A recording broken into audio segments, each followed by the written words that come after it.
नमस्कार, आपकी बात में स्वागत है आप सभी का। मैं हूं हितेश व्यास। हमारी आज की खास पेशकश है फिर फेल छत्तीसगढ़ के school, annual status of educational research, जिसे शॉर्ट फॉर्म में असर भी कहते हैं। इसकी छत्तीसगढ़ के स्कूलों से जुड़ी एक ताजा रिपोर्ट हमारे सामने आई है। इस रिपोर्ट के लिए राज्य के 480 गांवों में सर्वे किया गया और उसमें हर जिले के 30-30 गांवों के हिसाब से सैंपल लिए गए। 5 से 16 साल उम्र के 9,639 बच्चों का टेस्ट भी लिया गया।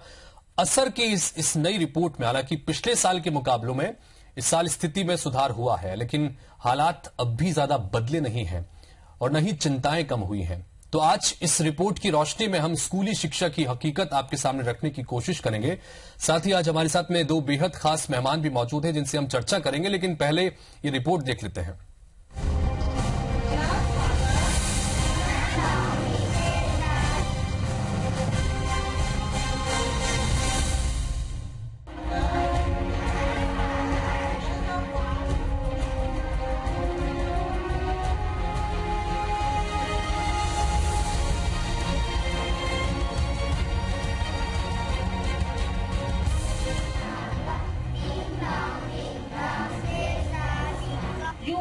तुम है ना, क्या बोलती है, तुम्हारा यह कितना अच्छा है, ग्रो है, मतलब कितना प्यारा लग रहा है। ठीक है, ये बानगी है छत्तीसगढ़ के सरकारी स्कूलों में पढ़ाई के स्तर की। चना उगाना ये हमको बहुत पसंद है। Annual status of education report यानी असर की रिपोर्ट ने फिर एक बार प्रदेश की स्कूली शिक्षा विभाग को आईना दिखा दिया। पिछले साल भी असर की रिपोर्ट ने गिरते स्तर का खुलासा किया था। इसके बाद से सरकार दावा करती रही कि हालात सुधारने के लिए काफी कुछ किया गया, पर हालात कितने बदले इसकी पैमाइश हो जाती है इस साल आई रिपोर्ट से, जिसमें यह कहा गया कि 2006 में जहां 92.7% बच्चे स्कूल जाते थे, वहीं 2016 में ये बढ़कर 97.2% हो गया। लेकिन इसी अवधि में सरकारी स्कूलों में पढ़ने वाले बच्चों की संख्या 91.5% से घटकर 77.3% रह गई। मतलब ये कि सरकारी स्कूलों की विश्वसनीयता कम हुई और निजी स्कूलों की बढ़ी है। परिणाम ये है कि प्रदेश के निजी स्कूलों में पढ़ने वाले बच्चों की संख्या 10% तक बढ़ गई है। असर की रिपोर्ट कहती है कि तीसरी कक्षा में पढ़ने वाले करीब 70% बच्चे दूसरी कक्षा का पाठ भी नहीं पढ़ पाते। जी हाँ, यहाँ के 28.1% बच्चे ही दूसरी कक्षा के सरल पाठ पढ़ सकते हैं। इसी तरह 5वीं में पढ़ने वाले करीब 56% बच्चे दूसरी कक्षा की किताब पढ़ पाते हैं। पहली कक्षा के 45.4% बच्चे अक्षरों को पहचानते भी नहीं हैं। प्रदेश में पहली क्लास के करीब 40% बच्चे ऐसे भी हैं जो 1 से 9 तक के अंकों को भी नहीं पहचान सकते। क्वालिटी एजुकेशन के दावे के साथ पिछले साल यहाँ शाला गुणवत्ता अभियान शुरू किया गया, जिसके तहत न केवल अधिकारी और कर्मचारी बल्कि तमाम जनप्रतिनिधि, यहाँ तक कि खुद मुख्यमंत्री भी स्कूलों में जाकर बच्चों की पढ़ाई लिखाई के स्तर की जांच करते हैं। पर इस कवायद का कोई बड़ा असर रिपोर्ट में नजर नहीं आया। देखिए, पिछली बार असर की जो रिपोर्ट आई थी उसमें हमको बहुत ही निराशा देखने को मिली थी, और इस वर्ष का जो असर का जो रिपोर्ट आया है उस असर के रिपोर्ट में पिछले बार की तुलना में यदि हम बात करें तो हमारे जो नामांकन की स्थिति पर हम यदि बात करें तो लास्ट ईयर तक लगभग 92.7% था। इस वर्ष बढ़कर के 97.2% हो गया है। तो ये एक अच्छे परिणाम को दिखाता है। असर की रिपोर्ट में बच्चों के भाषा ज्ञान के आंकड़े भी हैं, जिसके मुताबिक छत्तीसगढ़ के पहली कक्षा के करीब 53% बच्चे अंग्रेजी के कैपिटल लेटर्स को नहीं पहचानते, जबकि 5वीं में केवल 16.3% बच्चे अंग्रेजी के सरल वाक्य पढ़ पाते हैं। स्कूल शिक्षा मंत्री ये स्वीकारते हैं कि अब भी स्कूलों का स्तर सुधारने के लिए काफी काम करने की जरूरत है। सुधार के दृष्टि से हम लोगों ने शुरुआत की है। हम इस सुधार से संतुष्ट तो है, लेकिन पूर्णतः संतुष्ट नहीं है। हमको और भी बेहतर करना है। हम तभी संतुष्ट होंगे जब हमारे जो स्थिति है इससे और बेहतर होगी। स्कूलों में बुनियादी सुविधाओं की बात करें तो अब भी 5% से कुछ ज्यादा ऐसे स्कूल हैं जहां न तो शौचालय हैं न पीने का साफ पानी।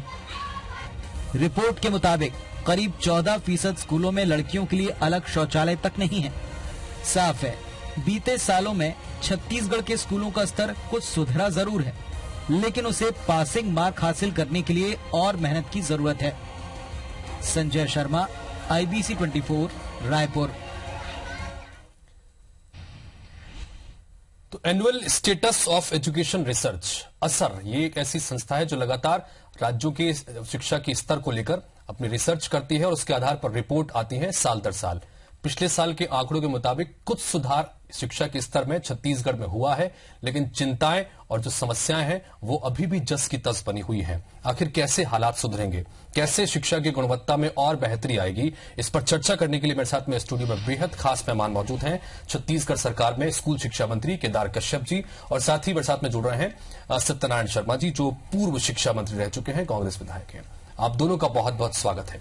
केदार कश्यप साहब, भारी भरकम इंफ्रास्ट्रक्चर, जबरदस्त तरीके से बजट, शिक्षा की स्तर को और बेहतर करने के लिए लगातार कोशिशें हो रही हैं, लगातार दावे हैं, उसके बावजूद रिपोर्ट्स आती हैं जो कहती हैं कि हालात अभी भी ठीक नहीं है।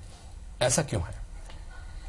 देखिए, पिछले कुछ समय से, जब से हमारी भारतीय जनता पार्टी की सरकार बनी है और हमारे प्रदेश के मुख्यमंत्री सहित सारे जनप्रतिनिधि, सारे अधिकारीगण निचले स्तर पर जाकर के हमारे बच्चों को शिक्षा के प्रति किस तरीके से और गुणवत्ता सुधार की दृष्टि से डॉक्टर APJ अब्दुल कलाम गुणवत्ता अभियान हम लोगों ने चलाया और हमारे सारे जनप्रतिनिधि मुख्यमंत्री सहित उन क्षेत्रों में गए और उसके परिणाम भी देखने को मिले। और हमारे जो, क्योंकि ये एक पूरा सामाजिक दायित्व है, जब तक हमारे लोग भी इसके प्रति जब जागरूक नहीं होंगे कि उनका जो बच्चे हैं वो 5वीं में है कि 6वीं में है, 7वीं में है, उसका मिनिमम लर्निंग लेवल क्या है, किस स्थिति पे है, उसको यदि जोड़ना घटाना यदि नहीं आता है, पढ़ना नहीं आता है, तो उस पर उसकी चिंता भी करने की आवश्यकता है। और हमारे टीचर्स बेहतर करने की कोशिश कर रहे हैं, इस पर हमको और अच्छे तरीके से करने की आवश्यकता है, क्योंकि हम लोग देखते हैं कि प्राइवेट स्कूल में जितने ज्यादा कल तक बच्चा नहीं पढ़ता, उससे ज्यादा उसके माता पिता भी पढ़ते हैं और उसके साथ साथ हमारे सारे तंत्र उसमें लगते हैं। तो हम स्कूल में, हम हमारे जो सरकारी स्कूल में भी हम इस तरीके के व्यवस्था की दृष्टि से हम समाज को जोड़ना चाहते हैं, उनके पालक, उनके पेरेंट्स उसमें जुड़े, इस पर हमारी कोशिश है। और पिछले वर्षों की तुलना में अब स्थिति थोड़ी उत्साहजनक है, लेकिन हाँ बिल्कुल, आप जो आंकड़े असर की रिपोर्ट के जरिए आए हैं, बताते हैं 2006 से 2016 के बीच अगर कंपैरिजन करते हैं तो स्कूल जाने वाले बच्चों की संख्या बढ़ी है, लेकिन सरकारी स्कूलों में जो छात्र जा रहे हैं उनकी संख्या घटी है और निजी स्कूलों की तरफ 10% आंकड़ा ज्यादा बढ़ा। यानी कि निजी स्कूल जो है वो अभिभावकों का विश्वास जीतने में कामयाब है। इसलिए कामयाब है कि कम इंफ्रास्ट्रक्चर के बावजूद भी वहां पर बेहतर शिक्षा दी जा रही है, हाईटेक तरीके से समाज जो जिस तरह से दौड़ रहा है उसके साथ चलकर वहां पर शिक्षा दी जा रही है, और ये तमाम कमियां सरकारी स्कूलों में देखने को मिलती है। इसी वजह से विश्वास कम हो रहा है। इसको कैसे दूर किया जाए? नहीं, देखिए, अभी लगातार जब से हमारी सरकार बनी है तब से उन सुदूर वनांचल क्षेत्रों में भी आप जाकर के देखिए, वहां के इंफ्रास्ट्रक्चर, वहां की जो सुविधाएं हैं, वहां के जितने भी संसाधन हैं, उन सब चीजों में आज सरकार ने बढ़ोतरी की है। एजुकेशन की दृष्टि से आज चाहे हमारे दंतेवाड़ा का जावांगा हो, चाहे हमारा सुकमा हो, बीजापुर हो, नारायणपुर हो, जगदलपुर हो, इधर हमारा अपने सरगुजा की स्थिति हो, इन सब स्थिति में लगातार उन क्षेत्रों में हम लोग दौरा करते हैं, उनको हम आगे बढ़ाने की दृष्टि से प्रोत्साहित भी करते हैं और लगातार स्थितियां अब बेहतर होती जा रही है। पहले स्थितियां खराब थी और उस स्थिति को भरने की दृष्टि से, उस दृष्टि से उबारने की दृष्टि से हम लोग काम कर रहे हैं। जहां तक प्राइवेट स्कूलों की बात है, तो प्राइवेट स्कूलों की यदि हम बात करें तो हमारे यहाँ पर लगभग 19% जो बच्चे हैं वो ही कहते हैं प्राइवेट स्कूल में पढ़ते हैं, बाकी 80% से ऊपर हमारे जो बच्चे हैं वो आज भी सरकारी स्कूलों में है और सरकारी स्कूलों पर ही विश्वास है उनका। और वो सरकारी स्कूल में हमारे जो टीचर्स हैं वो बहुत अच्छे तरीके से काम कर रहे हैं। शिक्षित राज्यों की तुलना में यदि हम करें तो केरल जैसा शिक्षित राज्य भी आज प्राइवेट स्कूल की बात करते हैं तो 20% से ऊपर वहां पर कहते हैं प्राइवेट स्कूल में। इसके पीछे एक कारण ये भी हो सकता है कि चूंकि शहरी इलाकों में प्राइवेट स्कूल्स की व्यवस्था ज्यादा है, ग्रामीण इलाकों में प्राइवेट स्कूल्स नहीं है या बिल्कुल ना के बराबर है, चलिए मैं लगातार इस रिपोर्ट को लेकर आपसे बातचीत करता रहूंगा। सत्यनारायण शर्मा साहब भी लगातार हमारे साथ जुड़े हुए हैं। सत्यनारायण शर्मा साहब, आपसे जानना चाहूंगा मैं कि आप भी चूंकि स्कूल शिक्षा मंत्री रह चुके हैं, छत्तीसगढ़ के पहले आप शिक्षा मंत्री रहे थे और उसके बाद कई तरह के काम हुए हैं और एक लंबा अरसा बीत गया है। सरकार के स्तर पर भी लगातार काम हो रहा है, लगातार शिक्षा के क्षेत्र में बजट भी बढ़ रहा है, लेकिन एक के बाद एक रिपोर्ट आती है, वो कहती है कि अभी बहुत कुछ किया जाना बाकी है। इस तरह के हालात क्यों हैं? इसमें देखिए, तो सिंसियरिटी का अभाव देखने को मिलता है। जो टीचर्स को जो प्रयास करना चाहिए, जो सुविधाएं मिलनी चाहिए, उसमें भी कुछ खास बढ़ोतरी नहीं हुई। आप देखें कि बच्चियों के स्कूल के लिए पृथक से शौचालय के निर्माण में कमी आई है। वो शौचालय निर्माण हुए ही नहीं है। कहीं बाउंड्री वॉल टूटी हुई है, स्कूल में चोरियां हो रही हैं, पंखे निकाल लिए जाते हैं और एक तरह से पीने के पानी के लिए भी पृथक से स्कूलों में हैंडपंप होना चाहिए। वो शुद्ध पेयजल की व्यवस्था भी हम नहीं कर पाए। तो ये बात सही है। और टीचर्स का पढ़ाने का जो अंदाज है उसमें भी बहुत ज्यादा गंभीरता दिखाई नहीं देती। ये स्कूलों, सरकारी स्कूलों में लर्निंग लिसनिंग की जो व्यवस्था है, लर्निंग लिसनिंग की व्यवस्था जो बचपन से ही होनी चाहिए, उसमें बहुत ज्यादा प्रयास कुछ दिखाई नहीं देते हैं और प्रयास करने की जरूरत दिखाई देती है। निजी स्कूलों में यही अंतर है। निजी स्कूलों में सुविधाएं अच्छी हैं, इंफ्रास्ट्रक्चर अच्छा है और टीचर सिंसियरिटी के साथ पढ़ाते हैं और टीचर्स को बराबर कसावट, पर्यवेक्षण, सुपरविजन काफी कड़ा है वहां पर। अपने गवर्नमेंट सरकारी स्कूलों में इसमें पर्यवेक्षण और एक तरह से इंस्पेक्शन की कोई बहुत ज्यादा सुदृढ़ व्यवस्था नहीं होने से इस कमजोरी को हम दूर नहीं कर पाए। केदार जी, और इसलिए इन सब माननीय मंत्री जी प्रयास कर रहे हैं, इसमें कोई दो मत नहीं है। मंत्री जी एक बहुत विद्वान मंत्री हैं, लेकिन इनके प्रयासों, जब तक ये प्रयास नीचे तक नहीं जाते पहुंचेंगे तब तक कोई फायदा नहीं होगा। बिल्कुल। अधिकारियों को बराबर सत्यनारायण जी जो बात करना चाह रहे हैं वो ये है कि योजनाएं जो बनी है, योजनाओं को फाइलों से निकलकर, जो किताबों से निकलकर जमीन पर उतारने की बहुत ज्यादा जरूरत है। इंस्पेक्शन लगातार होने चाहिए कि जो चूत भी कहा वो नहीं हो रहे हैं। हाँ, केदार जी कुछ कहना चाहेंगे इस पर? नहीं, इसमें जो माननीय हमारे सत्यनारायण शर्मा जी हमारे वरिष्ठ हैं और उनका हमको मार्गदर्शन मिलता है।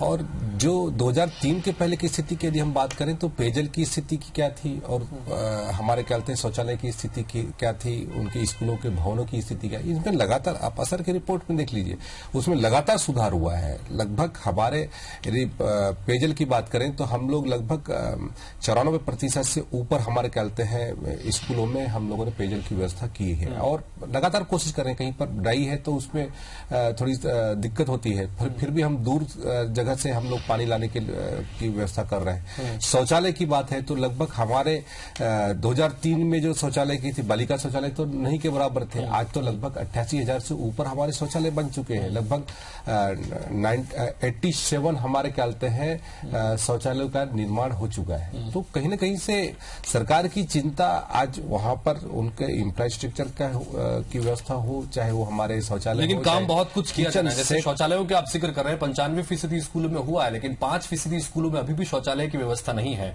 करीब 13% स्कूल ऐसे हैं जहां पर अभी भी अलग से बालिकाओं के लिए पृथक शौचालय की व्यवस्था नहीं है। लिहाजा ये जो भले ही कहने को 5% 13% स्थितियां हैं, लेकिन ये कई तरह की दिक्कतों का सामना करना पड़ता है और कहीं न कहीं शिक्षा की गुणवत्ता पर इसका असर पड़ता है। इस पर भी आपसे चर्चा करता रहूंगा। असर की रिपोर्ट खैर अपनी जगह है, हमने भी स्कूलों में जाकर रियलिटी, ग्राउंड रियलिटी स्तर पर भी जानने की कोशिश की कि किस तरह के हालात हैं।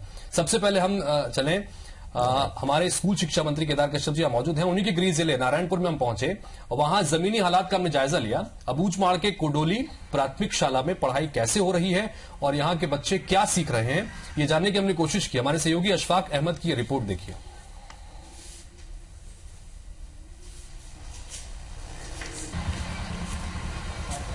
तो ये नारायणपुर के कुशूरनार और उसके आसपास का ये इलाका है।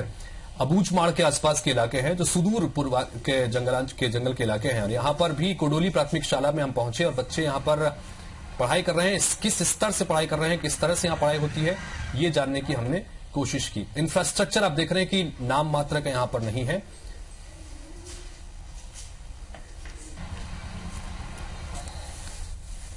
प्रधानमंत्री का क्या नाम?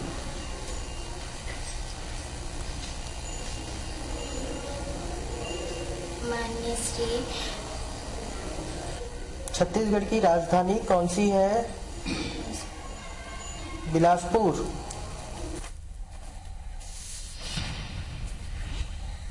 तो ये हकीकत है। ये चूंकि असर की रिपोर्ट अपनी जगह है, IBC 24 ने भी जाकर वहां पर जमीनी हकीकत जानने की कोशिश की, नारायणपुर के इलाके में जाके जानने की कोशिश की। प्रधानमंत्री के नाम तक बच्चा नहीं बता पा रहे हैं, उसके अलावा जो छोटी छोटी जानकारी है वो नहीं बता पा रहे हैं। असर की रिपोर्ट भी कहती है कि तीसरी कक्षा के करीब 70% बच्चे ऐसे हैं जो दूसरी कक्षा का पाठ नहीं पढ़ पाते। तीसरी कक्षा तो छोड़िए, 5वीं कक्षा के करीब 56% बच्चे ऐसे हैं जो दूसरी कक्षा का पाठ नहीं पढ़ पा रहे हैं। तो वाकई में दिक्कतें तो हैं। इस दिक्कत को कैसे दूर किया जाएगा, एक छोटे से ब्रेक के लिए रुक रहे हैं, ब्रेक के बाद लौटते हैं और इस पर चर्चा करने की कोशिश करते हैं।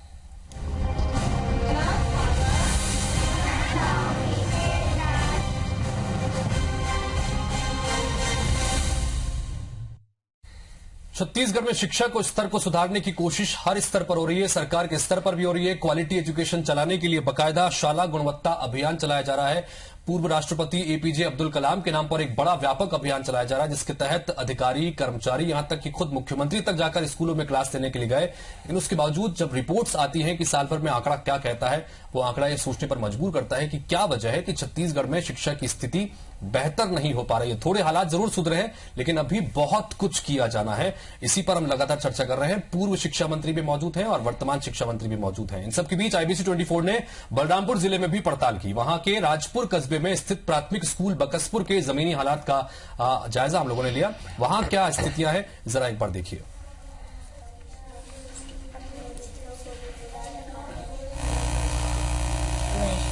नहीं आता है। कितना पढ़ लोगे? नहीं कर पाऊंगा। पहाड़ा कितने तक जानते हैं? पहाड़ा गिनती 10। गिनती कितना तक जानते हैं? 100 उससे ज्यादा नहीं। 18 को सुनाइए पहाड़ा। 18 36 38।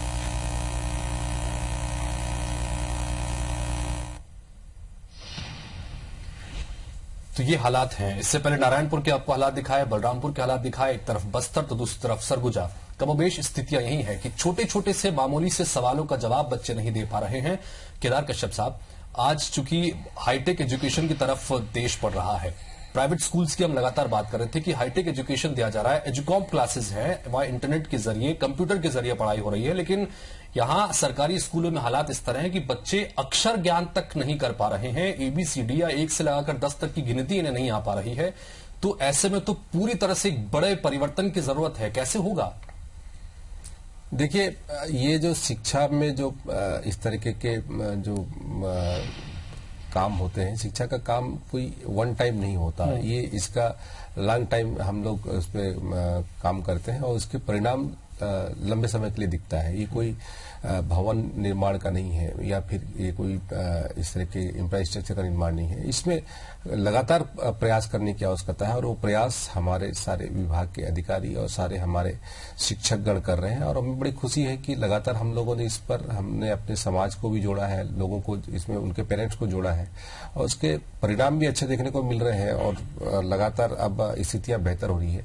आप ये सोचिए कि हमारे जो आज से 5 साल 7 साल पहले की स्थिति, 10 साल पहले की स्थिति, 13 साल पहले की स्थिति में जो बच्चे कहते हैं तृतीय वर्ग चतुर्थ वर्ग कर्मचारी तक ही सोच रख पाते थे, वो आज बच्चे IIT में सेलेक्ट होते हैं, मेडिकल में सेलेक्ट होते हैं। तो कहीं ना कहीं से ये तो परिवर्तन हुआ है। डॉक्टर रमन सिंह जी ने उनके सोच को एक नई पंख दिया है, जिसके माध्यम से लेकिन उन सबके बीच आपने जो हमारी IBC 24 की रिपोर्ट भी देखी कि किस तरह से हालात हैं स्कूलों में, बच्चे छोटे छोटे सवालों का जवाब नहीं दे पा रहे हैं। ये भी तो हकीकत है। इससे भी, इसकी तरफ भी तो देखना होगा। 13 साल का लंबा अंतराल जो है वो आपने लगातार, आपकी सरकार यहां पर रही है। 13 साल का वक्त कम नहीं होता।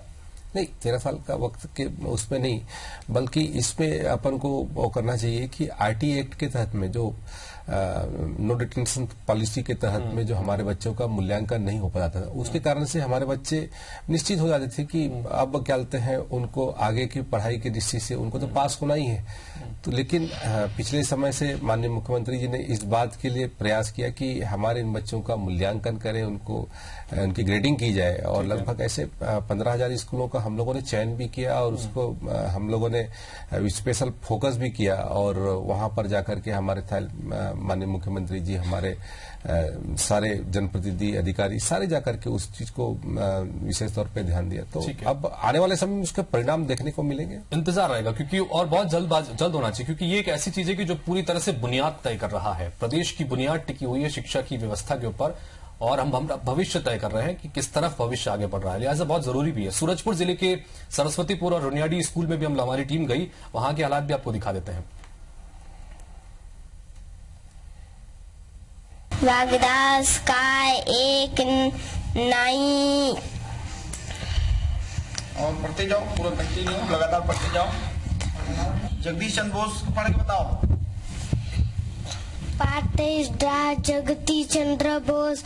सूर्य अस्त हो रहा था, चिड़िया चहकती हुई अपने अपने घोंसलों में लौट रही थी।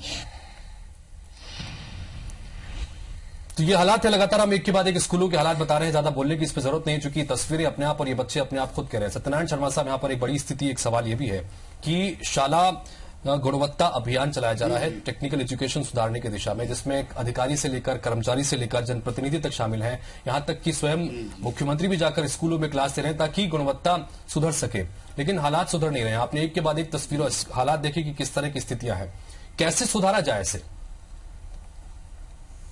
जी नहीं, देखिए इसमें जैसे माननीय मंत्री जी ने, शिक्षा मंत्री जी ने बताया कि 2003 में क्या स्थितियां थी। 2003 के बजट का और वर्तमान बजट के आकार की तुलना करनी चाहिए। आप देखें कितना बजट बढ़ा है शिक्षा एजुकेशन डिपार्टमेंट में। और दूसरा, जब तक की स्थितियां जब तक नहीं सुधरेंगी, जब तक कि टीचर्स की, एबीओज की, बीओज की, डीओज की अकाउंटेबिलिटी अगर तय नहीं की जाएगी, तब तक हालात सुधरने वाले नहीं है। जब इनको रिस्पॉन्सिबल ठहराया जाएगा, एक्शन की बात होगी, अगर कुछ कमियां नजर आई तो एक्शन, स्ट्रिक्ट एक्शन लिया जाएगा, तब जाकर के हालात सुधरेंगे। क्योंकि हमारे प्रदेश में थोड़ा सा लेथार्जिकनेस है, लोग उदासीनता बरत रहे हैं शिक्षा के प्रति। टीचर्स का भी वही हाल है। आपने देखे कि कल टिल्ला की स्कूल का एक मामला आया, तो टीचर्स पर कसावट हो और इंस्पेक्शन और सुपरविजन तगड़ा हो, ऐसे एबीओज हैं, बीओज हैं, डीओज हैं, इनकी अकाउंटेबिलिटी तय की जाए। जहां का स्तर कमजोर पाया गया वो रिस्पॉन्सिबल होंगे और उनके खिलाफ कड़ी कार्रवाई की जाएगी, तब जाकर के हालात सुधरेंगे।